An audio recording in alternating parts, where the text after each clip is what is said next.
দেখেন আমরা কিন্তু এই ফার্স্ট টাইম মনে হয় সুপার ওভার খেলেছি বাংলাদেশ টিম, ফার্স্ট টাইম না? আমরা ফার্স্ট টাইম সুপার ওভার খেলেছি, বাট এটা কিন্তু আমাদের জন্য একটা এক্সপিরিয়েন্স, যে আমাদের এক্সপিরিয়েন্সটা। আর ফিস ওভারটা খুবই ভালো বোলিং করেছে, আনলাকিলি একটা বাউন্ডারি হয়ে গিয়েছে।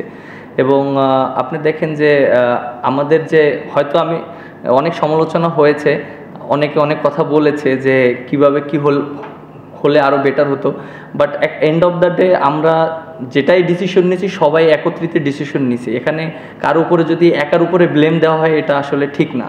এবং একটা টিমের যখন থাকে কোচ, ক্যাপ্টেন এবং যারা আছে সবাই একভাবে, আমি যদি একটা ডিসিশন নেই, হতে পারে আমার ডিসিশনটা রং, কিন্তু কোচ কিন্তু আমাকে সেইটা সাপোর্ট করে।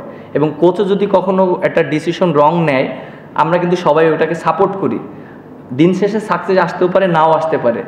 আপনি দেখেন সাকসেস যখন আমরা ওইটা হয়ে যেত তখন কিন্তু জিনিসটা সাকসেস হতো, বাট যখন হয় না তখন কিন্তু ফেলিয়ার।